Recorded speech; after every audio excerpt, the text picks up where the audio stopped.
Good morning. My name's Johnny, and this morning I'd like to bring to you a small verse from 2 Corinthians chapter 5, verse 7. For we walk by faith, not by sight.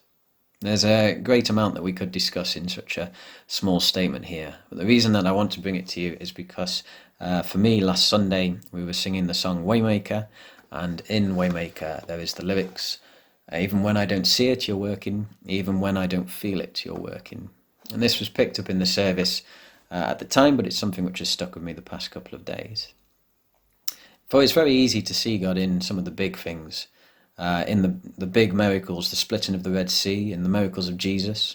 Although I say easy, many of the people then still didn't turn to God, and they didn't put their faith in Jesus, so easy is not the right word at all. But it's certainly a lot harder to see God working in the ordinary and the mundane, to see God working as day trudges into day, especially as we're in situations where there's not as much activity going on and the days can feel like they're dragging.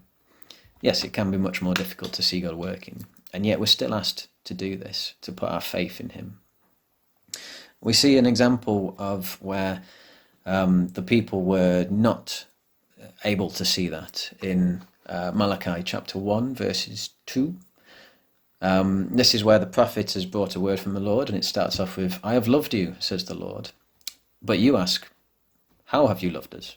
So we see the people here are not walking by faith, they're walking by sight. And they're saying, God, what have you done for us recently? We can't see you working, we can't see your hand on our lives. So how are you loving us?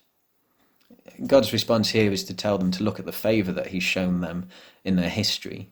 And at the end of the book of Malachi, to meditate on the law, so that they can understand what God has done and how God has worked through history for them.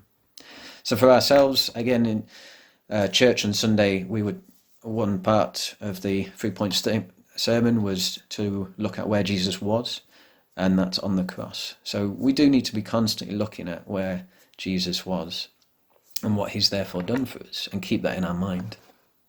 However, the active sort of day-to-day, how is God working today? Well, in Hebrews chapter 11, verse 13, we see a great series of people who they are commended for their faith. And there is a summary verse in the middle of this list in verse 13, which I'll read for you now. All these people were still living by faith when they died. They did not receive the things promised. They only saw them and welcomed them from a distance, admitting that they were foreigners and strangers on earth. So these people, the thing which they're being commended for here is that there were promises made that they never even saw. So Abraham was promised that his descendants would be as numerous as the stars, but by the end of his life he could still count them. But he still had his faith that God was going to fulfill this promise. And it said, welcome them from a distance, which I think is a fantastic phrase. And this is one of the ways that we are asked to walk by faith in the promises that God has given us, to walk by faith in the things which Jesus has already done for us. We see in Philippians chapter 1, verse 6, a statement from Paul, which I think addresses this really well. And I am certain that God, who began the good work within you, will continue his work until it is finally finished on the day when Christ Jesus returns. So this is where we can now put our confidence that we're not only looking back at what Christ did for us in the cross, but that God is still working in us, that he began a good work in us and he will continue it until completion, all the way up until we meet Jesus again.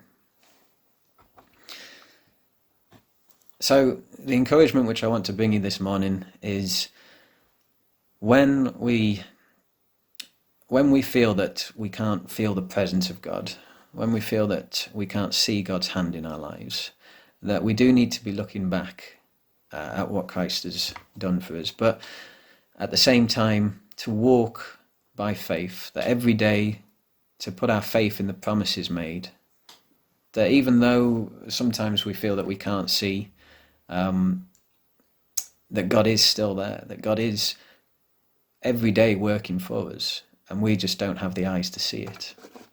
And so I'd like to finish by praying from Ephesians chapter 1, verses 18 and 19, which I think picks this up beautifully.